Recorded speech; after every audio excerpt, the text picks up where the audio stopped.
Well, thank you, Malcolm, and for sharing that very complicated looking organ with us. Good morning. Welcome, everyone, to the Sunday virtual service of the Unitarian Universalist Fellowship of San Miguel de Allende.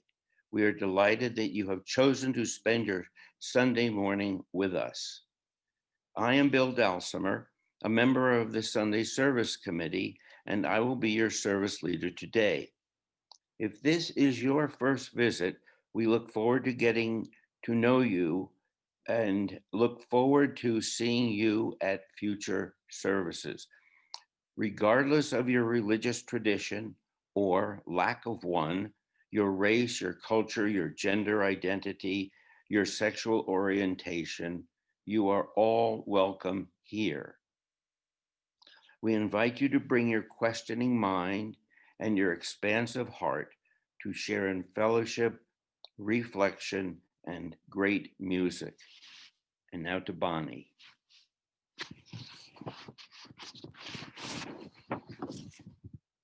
Good morning, everyone. I'm Bonnie McDowell, and as a member of the Fellowship's Board and our COVID-19 Task Force, I welcome you to the Sunday morning Zoom service of the Unitarian Universalist Fellowship of San Miguel de Allende. Welcome to all our members and friends joining us from Mexico, Canada, and the US. Here in our UU Fellowship, we welcome your whole self, your full identity, and your questioning mind. Regardless of your race, your culture, your gender identity, your sexual orientation, and whether or not you follow any religious tradition, we welcome you here with an open heart.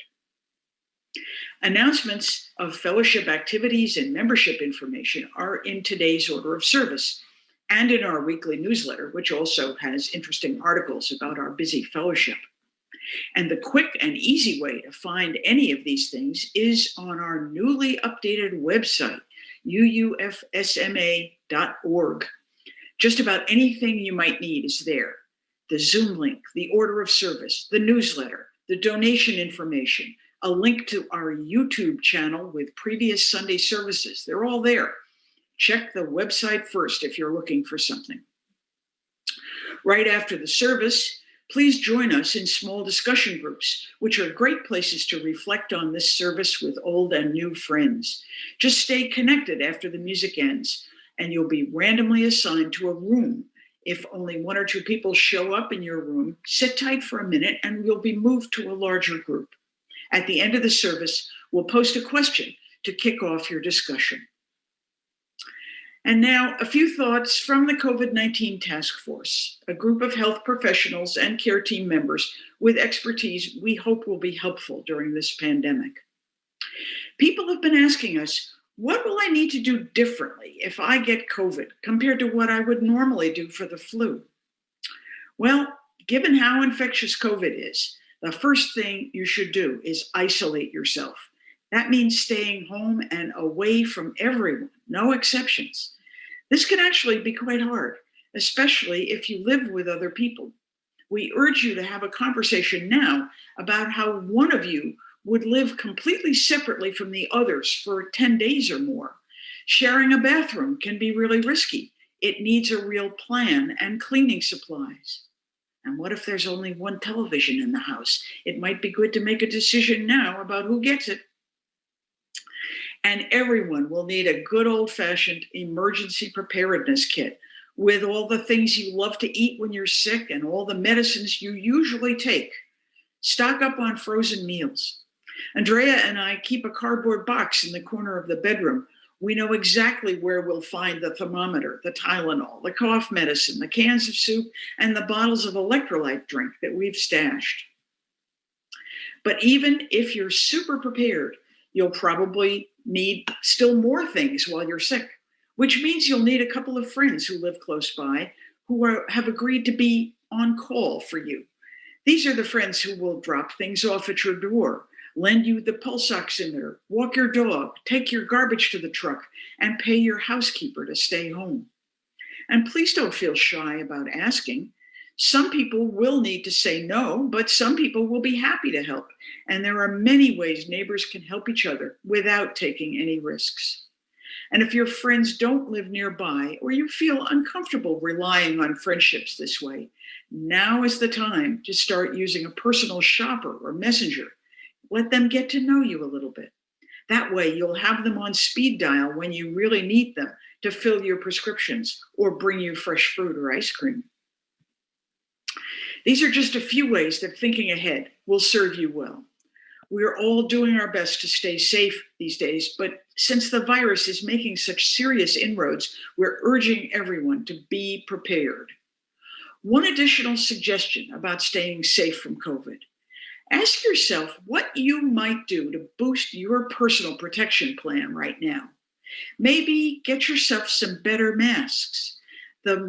The surgical or medical masks and the KN95s from the Mask Project are surprisingly comfortable and truly more effective than most cloth masks. Might this be a time to pay your household help to stay home instead of coming in? Every single little step each of us can take to limit our exposure at this critical time is love in action. Stay well and take good care of each other, my friends. Thank you. Good morning. I'm the Reverend Tom Rosiello, the minister of this fellowship, and it's my privilege to be with you again this Sunday and to add my personal welcome to that of Bonnie and Bill. We're so glad that you're with us today. This morning's service is our second in a series of 6 services with a uniting theme. We're calling these services the Season of Light. Each Sunday, we engage with one of the holidays celebrated at this time of year and which uses rituals of light and the symbolism of light to both celebrate and convey its message. Each week, I or guests or some members of the fellowship who celebrate that particular tradition will share their insight into their tradition's holiday. Also, we will be enriched by the beautiful music of the season, music each of these holidays has inspired. Last week was Diwali, this week Advent, next week Hanukkah, then solstice, Christmas, and Epiphany. We hope you will be with us for all of them.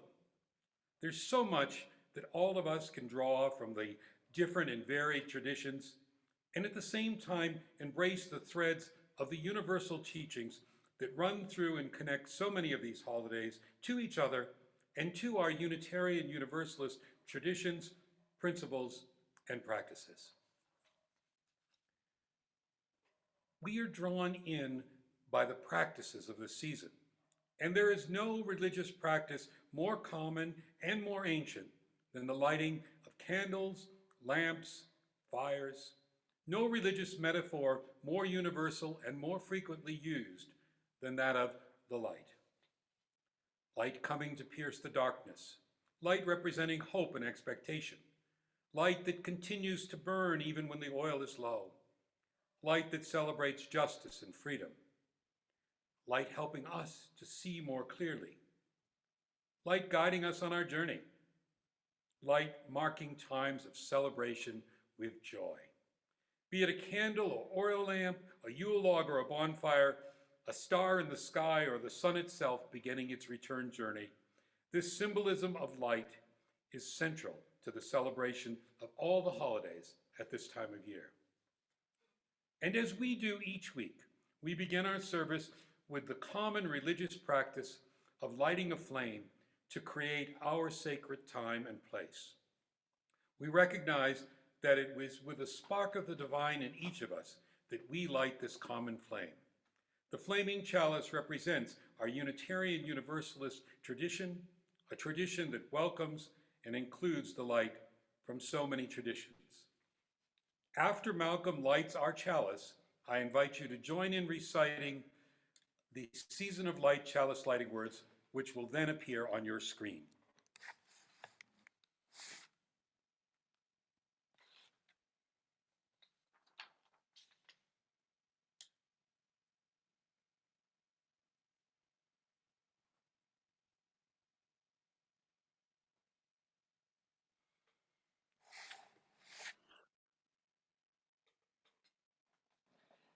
Candles, lamps, fire, and stars, These are the symbols of this season. Candles and lamps to mark our days of celebration and to dispel the darkness. Fires to drive away the winter chill and warm hearth and home. Stars to fill us with wonder and guide us on our sacred journey.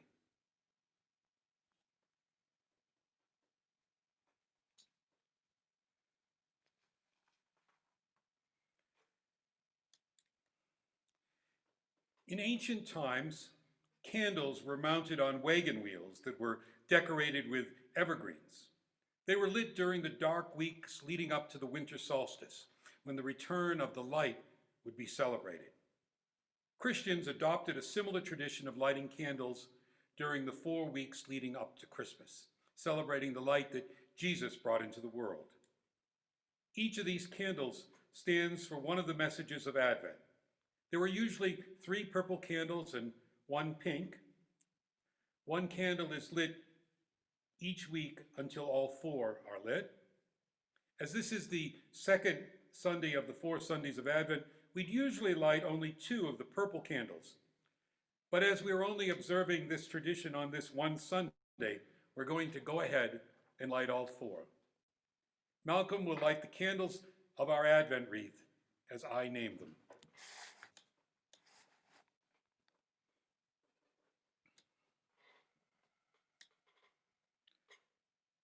Our first purple candle is for hope. Hope that uplifts our spirits. For hope that gives courage to those experiencing difficult times. Hope that we claim for ourselves and the hope we bring to others, especially in this season. Our second purple candle is for love. Love for those we know so well and those we have never met. The love that Jesus taught. Love for the stranger, for the poor, the downtrodden. The love that heals all wounds and puts to flight all fears. And now our pink candle, which marks Gaudete Sunday in the Advent season. And it is for joy. The joy of family and friends and fellowship. The joy in the birth of every child. The joy of simple things that we encounter every day. And our fourth candle is for peace. For peace in our hearts and in our homes. For peace in our country and our world. The peace on earth of which the Christmas angels sang.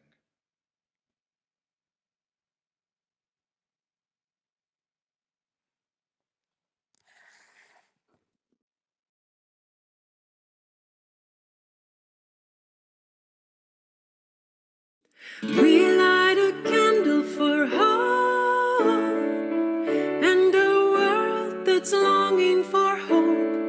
We light a candle for hope and a world that's longing for hope. Holy One, shine with the fire of our lives. Oh, we light a candle for hope and a world that's longing for hope. We light a candle for love and a world that's longing for love. We light a candle for love and a world that's longing for love. Holy One, shine with the fire of our lives.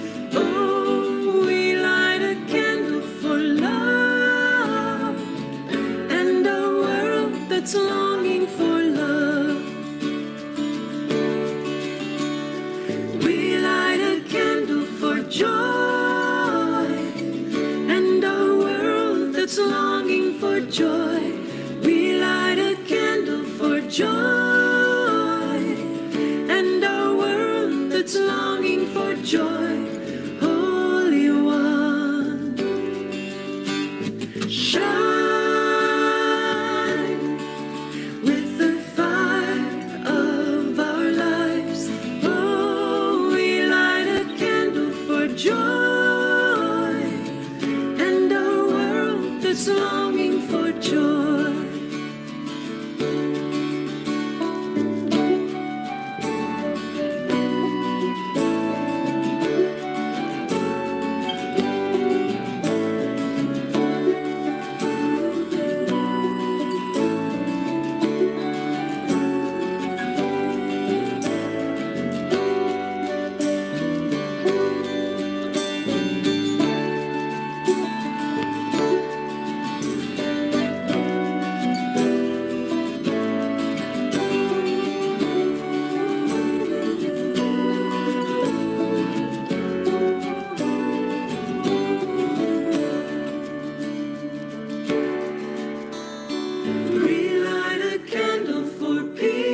Shine with the fire of our lives. Oh, we light a candle for peace and our world that's longing for peace.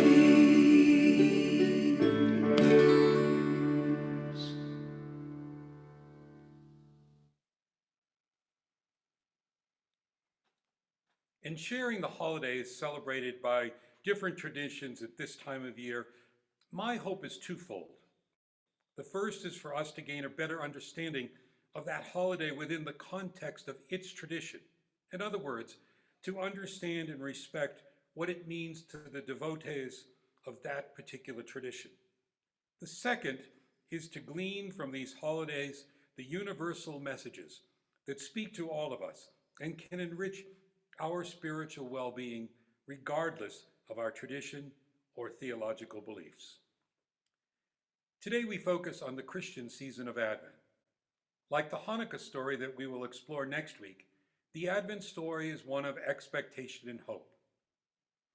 There's the obvious expectation in the story that Mary is expecting a child. But that story of expectation is also the culminating story of a people who lived a much longer story of waiting with expectation and hope. Since the ancient times, when the prophets foretold the coming of a Messiah, the Jewish people have been living their lives with the expectation and the hope that that Messiah would come. Advent marks the time when those who will be identified as Christians gradually shift their theological focus while still remaining intricately connected to Judaism. It could be said that Advent marks the beginning of Christianity. Unlike Hanukkah, where the 8-day observance corresponds to the 8 days in the story when the temple lamp miraculously continued to burn even when the oil should have been depleted, the approximately 4-week period leading up to Christmas, known as Advent, does not correspond to any period of time in any of the scriptural accounts shared in the Advent season. In fact, over time, the length of the season has been both longer and shorter, and is determined today by counting back 4 Sundays before Christmas. There are always 4 Sundays in Advent. The first Sunday, which was last week, is also the first Sunday of the year on the Christian calendar, and the Sunday on which the liturgy starts to tell the story of Jesus. Like the story of many famous people, it starts before he was born, with prophecies foretelling his birth and describing the lineage from which he will come, his ancestry, if you will. To fulfill the prophecy, in a sense, to justify the action of Jews who will follow Jesus, Jesus must have a Jewish kingly lineage. In both the Gospels of Matthew and Luke, there are elaborate genealogies tracing Jesus' lineages back to King David, thus fulfilling the prophecy that Jesus would be born of the house of David. On each Sunday of Advent, part of the story is told. We hear the rich poetic prophecies of Isaiah and Jeremiah and the other prophets describing the Messianic age. Now, for those of you who, like us, enjoy listening to Handel's Messiah at this time of year, these words are familiar to you. They describe a time when every valley shall be exalted and the crook made straight, and the one who will come will be called Wonderful, Counselor, Mighty God, Prince of Peace.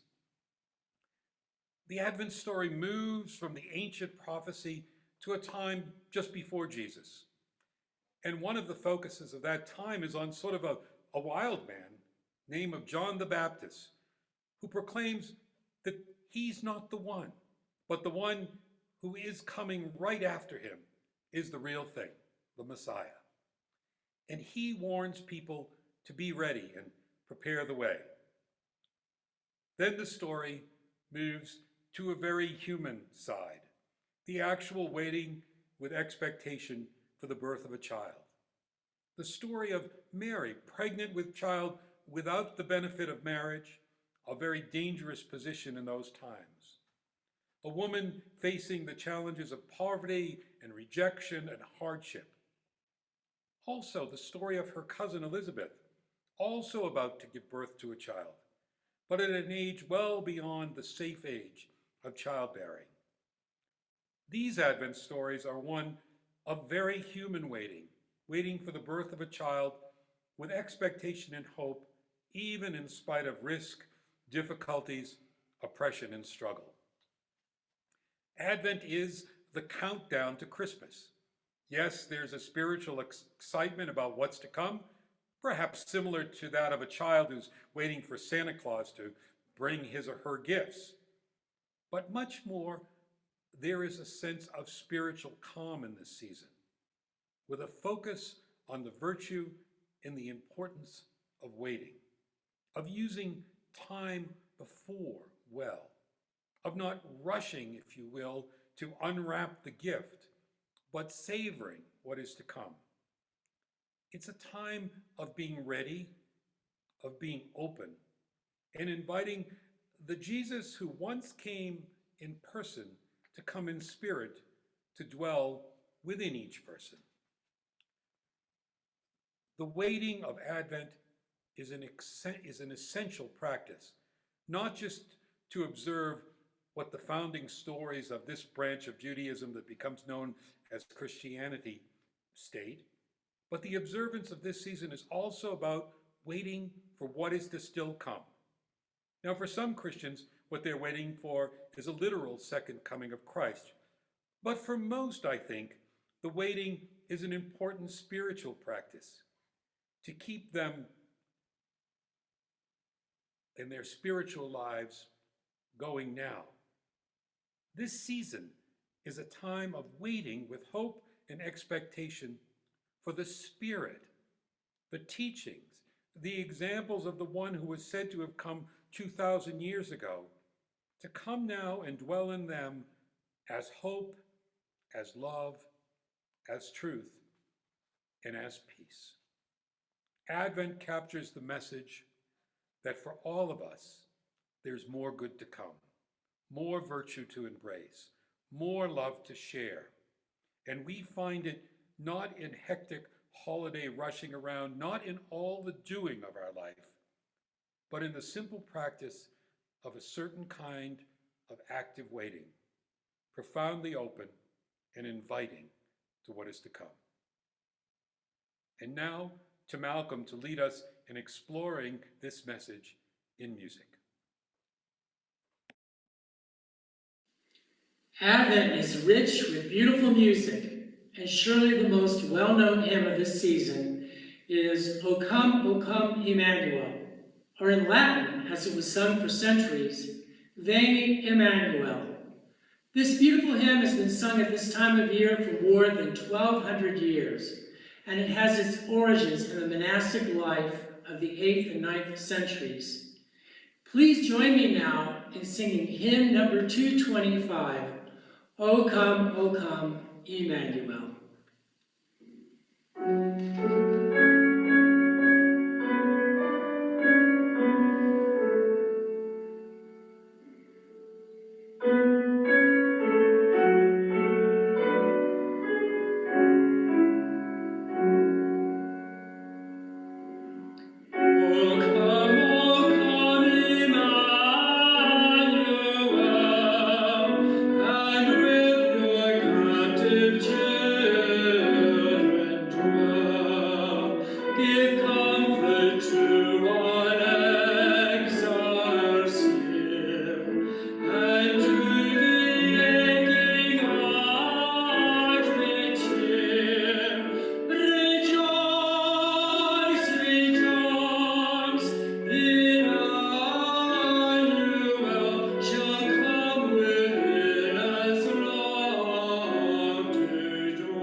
O come.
Please join us in reciting our spoken covenant, which should appear on your screen. We respect the interdependent web of life and work for a just and peaceful world. We encourage the search for truth and meaning, strive for compassion in our relationships, and seek values that will benefit our lives and the lives of others. This is our covenant. Respetamos todos los estilos de vida dentro de su red interdependiente y trabajamos por un mundo justo y pacífico. Alentamos la búsqueda de la verdad y la comprensión total.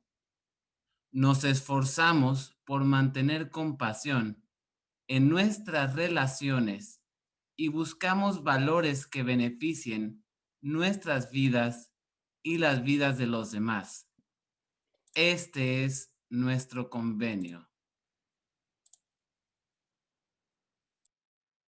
We now enter into a truly sacred time in our service, a time when members and friends share significant joys, sorrows, and concerns with their community. If you have a joy, sorrow, and concern that you would like shared in an upcoming service, please email it to me. If you have something that you wish to share today and have not sent it in, you may type it into the chat now. As Malcolm lights our candles, I will read for you the joys and concerns that we have for this week.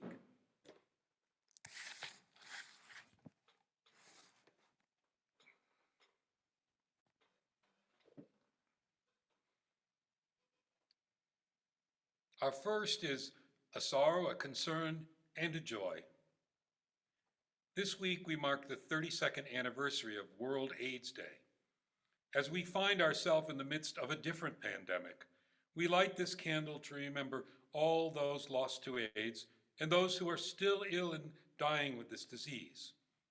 We also, though, with joy, hold in our hearts the more than 30 million people who are HIV positive, so many of whom today, with the help of wonderful and ever-improving medication, live long and healthy lives with the infection even undetectable in their body. Our second candle is one of joy. Mark Johanningsmeyer wishes to share his joy that reminds all of us that today is his wife Judith Jenya's 80th birthday. All of us send Judith happy birthday wishes. The next candle is one of concern and healing, and it's lit by Arlene Van Note, who writes, 1-month-old baby Angel is ill with pneumonia and will be tested for COVID. Healing vibes for this little one will be much appreciated. Our fourth candle is from Ellie Goodwin, who wants to share the joy that she's found in our Sunday series focusing on the seasons of light. She writes, it's a great time in more ways than one to have this series, and the variety of presentations is excellent, interesting, and fun.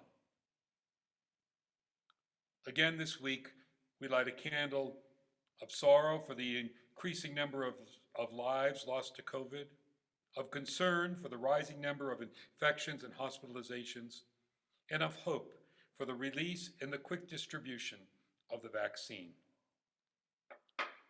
And finally, for all those joys, sorrows, and concerns that we hold deep in our hearts, but which remain unspoken this morning.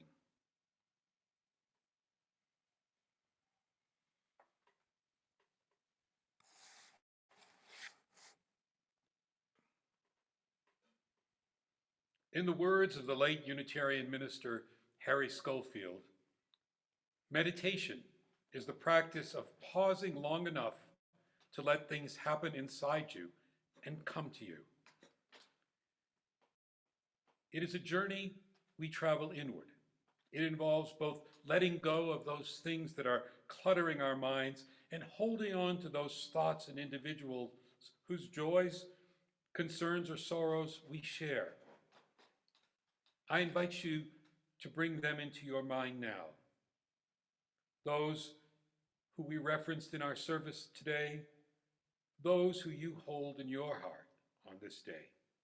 And I invite you to carry them with you into this time of prayer or reflection. Our guide today is the beautiful music of Advent. I invite you now to follow that guide inward to the place of love, honesty, and peace.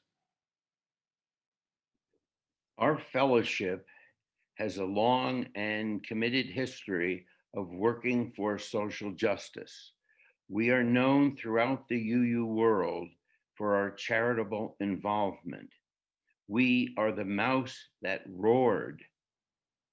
Our fellowship strives to give at least 50% of our annual budget to organizations that serve our local Mexican community. This year, the Social Action Committee received grant applications from 12 local NGOs, which fall into three major categories: education, health, welfare, which includes housing, water resources, community empowerment, and development. This year's grant request exceeded $71,000, in large part due to the demands created by COVID-19. One grant application is from Patronato Pro Niños, which provides a wide range of medical services via their 4 mobile vans to children living in isolated rural communities around San Miguel. This year, Patronato Pro Niño requested $9,600. These grants support a daily radio program informing residents of the scheduled dates and locations served by the mobile clinics, as well as informing listeners on care for their medical needs. In addition, our funding supports the salary of a traveling psychologist. Thanks to this grant, Patronato Pro Niño was effective in reaching rural communities and providing much needed medical and dental services to needy children. And where a child needs additional medical attention, Patronato Pro Niños makes referrals and pays for those services. Members of the Social Action Committee are saddened to report that this year, given the impact of the COVID crisis, we anticipate many grant requests will go unfulfilled as a result of decreased contributions to our fellowship. We are placed in a painful Solomon-like position, having to allocate more limited funds among competing, highly effective organizations. But you can help. Let us all dig deeper into our pockets. We may have more to give than we think. What about those additional funds you may have saved by eating in restaurants less frequently, traveling less, attending concert and plays not at all? Today's collection goes to support the valuable work of organizations like Patronato Pro Niños and the work of this fellowship within our community. Your generous contributions will make a difference in someone's life. Please help us as we work together. We pause here now to let you connect to our donation link, which you will find in the chat box, or take a minute and go to our website, uufsma.org. You can use a debit, credit card, or bill pay to leave your contribution. We will return to the service with music in 90 seconds. May the light of this season continue to shine on us all, on this worthy fellowship, and on all those we serve.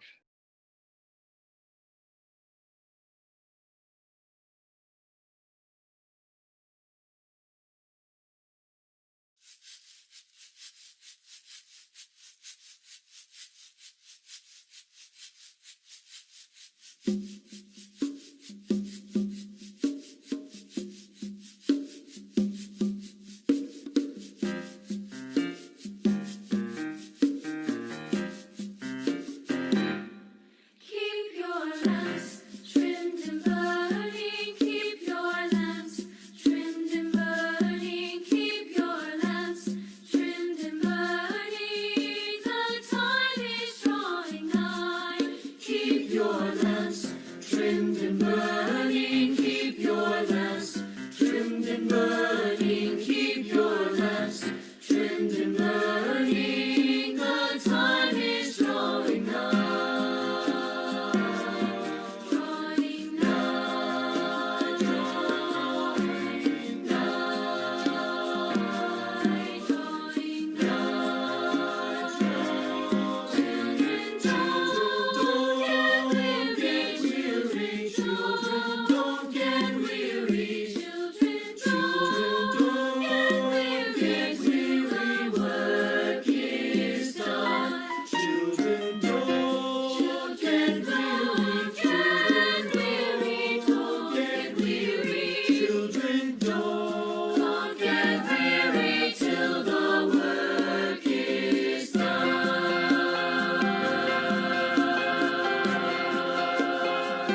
Till the work is done.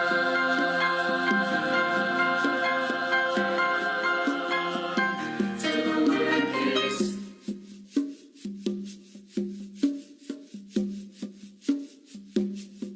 Keep your lamps trimmed and burning. Keep your lamps trimmed and burning. Keep your lamps trimmed and burning. The time is drawing nigh.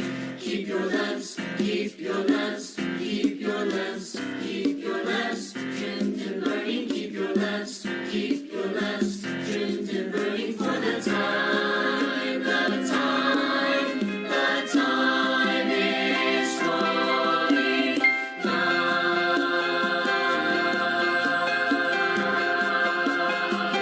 Is drawing nigh. Is drawing nigh.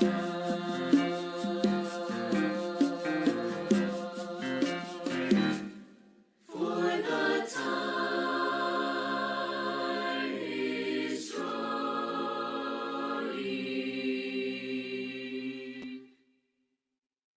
nigh.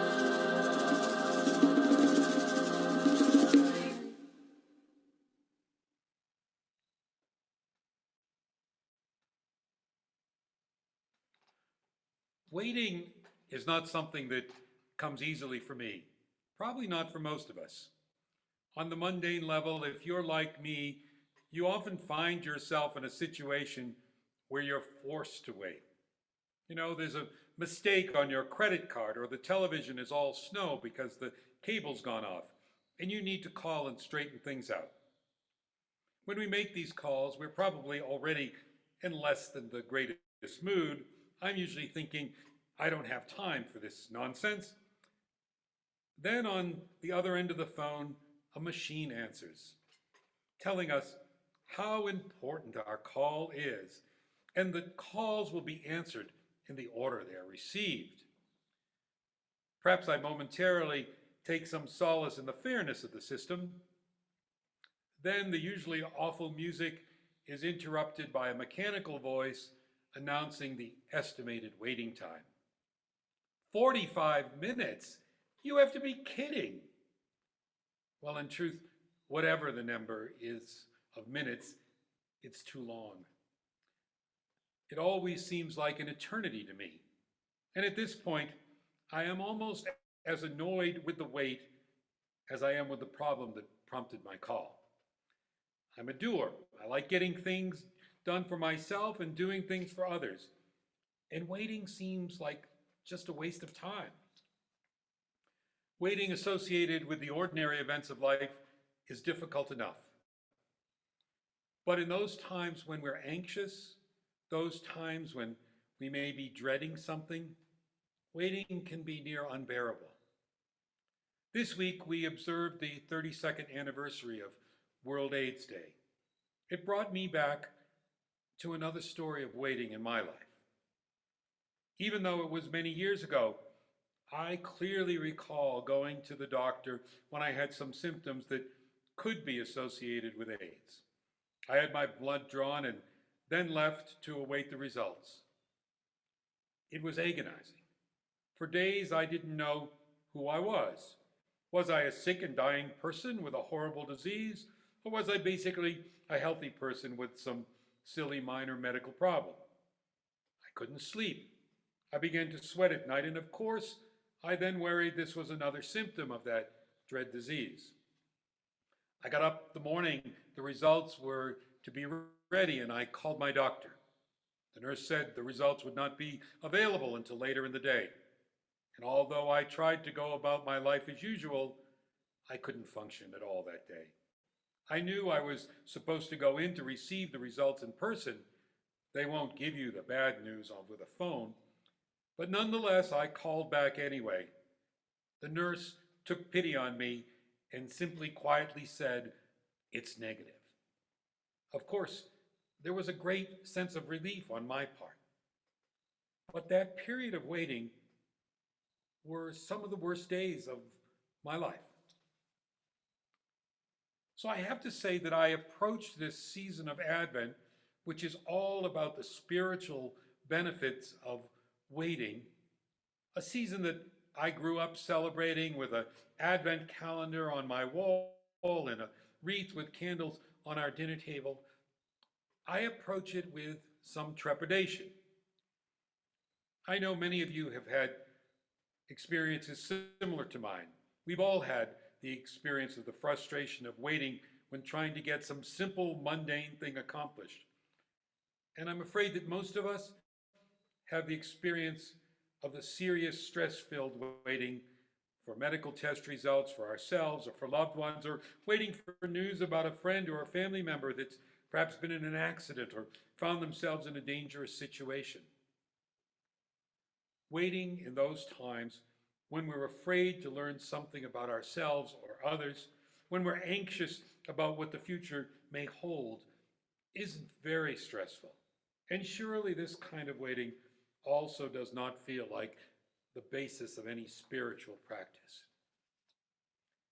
Yet waiting is central to the observance of Advent. And at least a certain kind of waiting is not a waste of time, but can be spiritually productive time. This idea is not just an Advent idea, but also central to the practice of meditation in many traditions. The Christian season of Advent, as well as the teaching of many religious traditions, remind us that there's always a guest waiting at our door, and you have to invite the guest in. Be open to what the guest brings. You know, there's a biblical story found in the Gospel of Luke that's often shared at this time of year. It's about two sisters, Martha and Mary. These two sisters live together, and on short notice, Jesus shows up with a few disciples, and the sisters extend them hospitality. While Martha, though happy to do so, is rushing around with preparations, trying to make things perfect for their honored guest. And Mary is just sitting at Jesus' feet, waiting, open to hear what he has to say. Martha gets upset. She says to Jesus, "Hey, tell Mary to come help me with the work instead of just sitting and waiting." And Jesus replies lovingly but firmly, "No, Martha. Actually, Mary has chosen the better course." Now, I have to admit my own tendency in that situation would be probably to act like Martha, rushing around to make everything right for a special guest, and probably not like Mary. Yet, aren't we drawn to Mary's ability to simply wait? We get it. Mary's waiting with expectation and hope of what's to come, where Martha is just too busy to do so. And I suspect she's going to miss something. Well, you know, today's spiritual practitioners actually call this the Martha syndrome and the Mary solution. And that Mary solution is actually pretty much at the heart of the Advent practice that we focus on today, a certain kind of waiting. So, what are the characteristics of this kind of waiting? Well, first, spiritual waiting is not passive, but active. Simone Weil says that it is more intense than searching. Now, the term active waiting may seem like an oxymoron, but if you engage in the spiritual practice of waiting, you will find that there's no contradiction in these terms. Catholic priest and writer Henry Nouwen put it this way: active waiting means to be fully present to the moment, in the conviction that something is happening where you are and that you want to be present in it. Advent is a time of great expectations, but I know there are times in our lives when, at a rational level, great expectations don't seem very reasonable. Yet this season teaches us that even in the tough times, we don't let go of those expectations. Have you thought about what makes it possible to live life with great expectations, even in times of struggle? It's the power of hope. Hope is what fuels and sustains expectation. And as you saw from lighting the candles, this is a season of hope. Hope is sort of a gift to the human spirit. Maybe it's in our DNA. Maybe it's a gift from God. Wherever it comes from, it's critical to our living rich and meaningful lives. It's critical to our very survival. I know that there are many of us who feel very hopeful right now. As COVID gets worse, it's hard to hold on to hope. And there are those who right now are wrestling with serious physical or mental illnesses. Some of us are still hurting with the fresh pain of a lost loved one or a broken relationship. The events of our lives can cause us to lose touch with the hope within us. And fear is hope's number one opponent. In fact, living with a sense of dread, living in fear,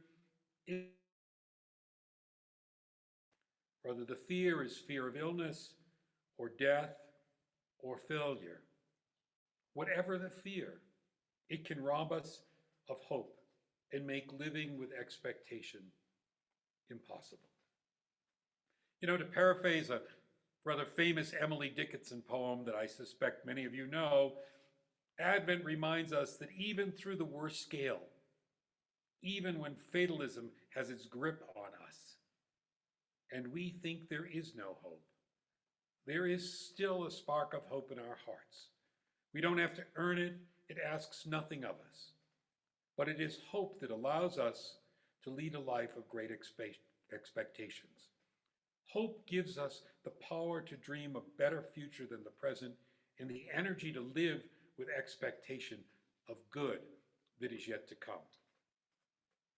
Hope and a sense of expectation are important at every stage in our life, but our hopes and expectations do not remain the same as we grow older.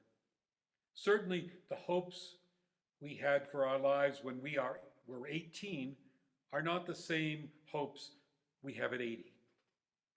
The hopes of youth are very different from the hopes of middle age and senior years. So too, our hopes change when we're facing serious illness or injury, or when we go through a major tragedy or disruption in our life. At this time of year, I often think back to a friend of mine who had a long and difficult struggle with cancer. I remember how he never lost hope and never lived without a sense of expectation. But as the disease advanced, things changed. I remember being with him in Provincetown after he had finished his first treatment regimen and was full of hope for a complete cure. A few years later, his hope was that the medication would maintain the status quo, not cure the cancer, but keep it from spreading. Later, he hoped to be strong enough to come back to Provincetown for a vacation and make another trip to Europe with his partner. He never was unrealistic about his condition, but he was always hopeful about his future, and he lived with a sense of expectation that something good was yet to happen in his life. His last summer, even though he was feeling quite ill, he insisted on going shopping and buying his partner an expensive Christmas gift, and then wrapping it in beautiful Christmas paper right away. And by the way, that was a bit of a challenge because it's not easy to find good Christmas wrapping paper in July. But he bought that gift early because he was concerned he was not going to be able to go shopping much longer. His hope was to be around for Christmas to present the gift himself, but he wrapped it early and put it where it would be found just in case he was not. Towards the end, he hoped for a good day without pain or another visit from a special friend. He hoped to live on in the stories of his friends, and he hoped to see God. Hope was important to him right until the end. His hope was unyielding. And I believe he lived many more years than he might have otherwise, and that those years were overall pretty good years because he lived with hope and expectation. Hope and expectation are the key ingredients of spiritual waiting. You have to be willing to stay where you are, knowing that in the situation you are in, something will happen. You will discover a hidden treasure. You don't have to be seeking elsewhere frantically. The message of Advent is that the seed is already planted in you. What is required of you is attentive, patient waiting for the flower of spirituality to grow and blossom. And finally, spiritual waiting involves trust. You have to trust that something will happen, and it may not be what you had planned. Jesus wasn't the kind of Messiah that Jews expected. In trusting, you remain open to possibilities. It just doesn't work to try and control the direction of your waiting. You have to let go of the idea that your will, determination, or intelligence will lead you in a spiritual direction. For a spiritual path to emerge, you need the open space of waiting. Your spiritual job is to provide the space, to let your heart go where it will. In our particular tradition, we often describe ourselves as spiritual seekers. That's okay, but I think maybe we need to let go of that definition a bit and allow ourselves to be attentive spiritual waiters a bit more often. Certainly just waiting in and of itself is not redemptive, not spiritually empowering. Waiting unwillingly, impatiently, fearfully can even be a destructive force in our life. And when we carry on at a frenetic schedule of good deeds motivated by the highest of moral principles, we can still feel empty, disconnected, and unfulfilled. Advent reminds us that there is much more to our lives than just the doing.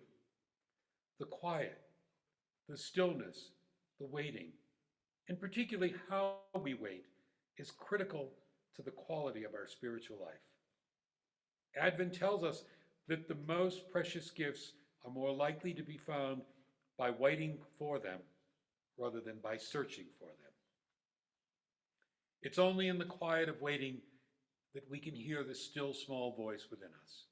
It is only in the patience of waiting that we find those parts of ourselves that are at our core, which, like the stars in the heaven, are always there, but only appear in all their radiance in the quiet darkness of the night.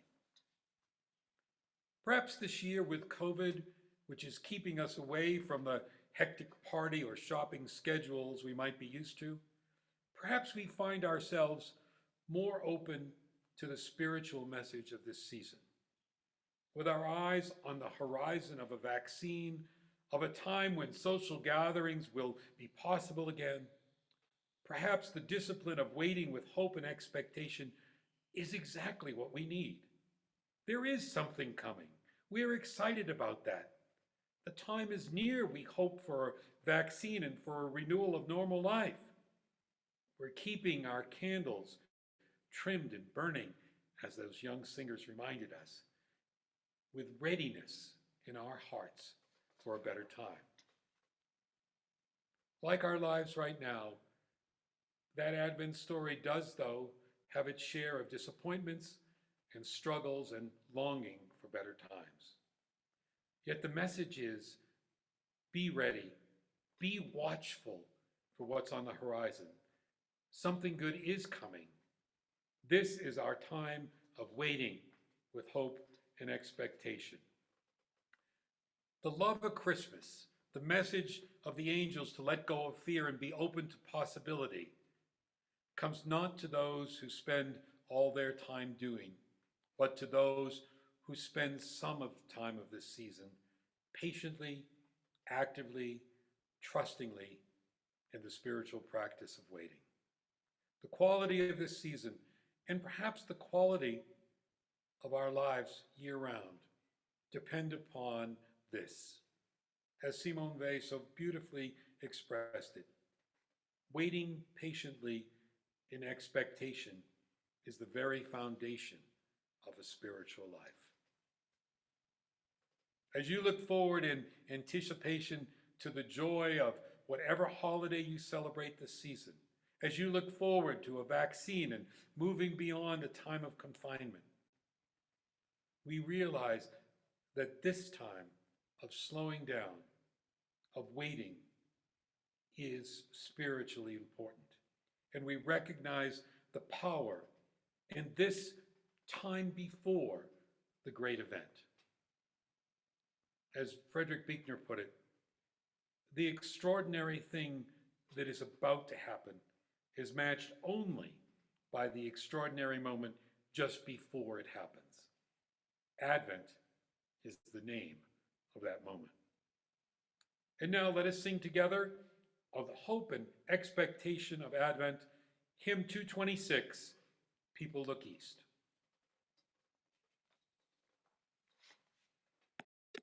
People look east, the time is near of the crowning of the year. Make your house fair as you are able, trim the hearth and set the table. People look east and sing today, love the guest is on the way.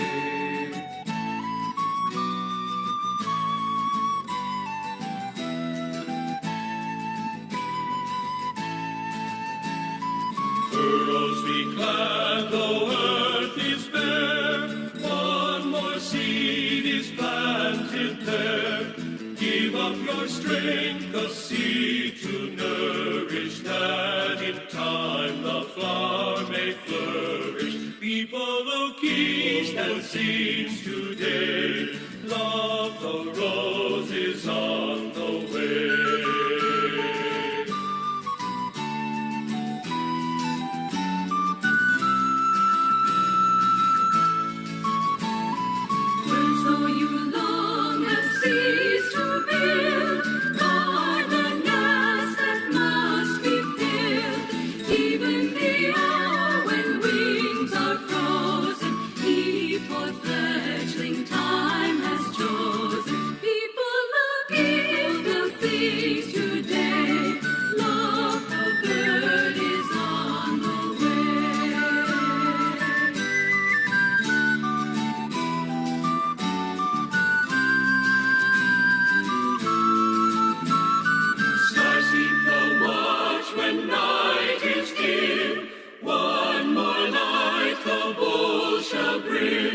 Shining beyond the frosty weather, bright as the moon and stars together. People look east and gaze, love the star is on the way.